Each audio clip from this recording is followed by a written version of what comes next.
भिंगरमध्ये 2 गटात तुंबळ हाणामारी, 5 जण जखमी झाल्याची माहिती समोर आली आहे। भिंगर परिसरातील यशवंत नगर येथे 2 गटांमध्ये झालेल्या तुंबळ हाणामारीत 5 जण जखमी झाल्याची घटना समोर आली आहे। या प्रकरणी दोन्ही गटांनी एकमेकांविरुद्ध फिर्याद दिल्याने भिंगर कॅम्प पोलीस ठाण्यात 2 स्वतंत्र गुन्हे दाखल करण्यात आले।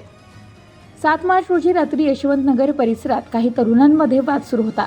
हा वाद मिटवण्याच्या प्रयत्नात दोन्ही गटांमध्ये अचानक हाणामारी झाल्याची माहिती आहे। विकास मधुकर शिंदे यांनी दिलेल्या जबाबावरून करण खरे, अर्जुन खरे, शक्ती वैद्य, आकाश लोट यांच्या विरुद्ध गुन्हा दाखल करण्यात आलाय। फिर्यादी विकास शिंदे हे आपल्या मुलाला होत असलेली मारहाण थांबविण्यासाठी मध्यस्थी करण्यासाठी गेले असता संशयित आरोपींनी त्यांच्यावर हल्ला केला। आकाश लोट याने लोखंडी सळई विकास यांच्या डोक्यात प्रहार करून त्यांना जखमी केल्याचे व त्यांची पत्नी, मुलगा, मुलीला मारहाण करून जखमी केले, तसेच जीवे मारण्याची धमकी दिल्याचे फिर्यादीत नमूद केले। दरम्यान दुसऱ्या बाजूने करण मुकेश खरे यांनी दिलेल्या फिर्यादीवरून विकास मधुकर शिंदे, प्रेम विकास शिंदे यांच्यावर गुन्हा दाखल करण्यात आला।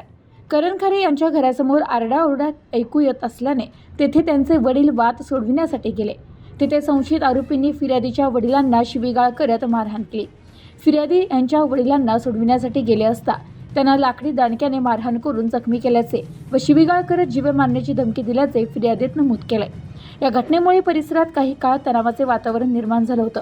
दोन्ही बाजूंकडून दिलेल्या फिर्यादीवरून भिंगर कॅम्प पोलीस ठाण्यात परस्पर विरोधी गुन्हे दाखल करण्यात आले असून पुढील तपास पोलीस करत आहेत। Bureau report, news today 24, Ahilyanagar.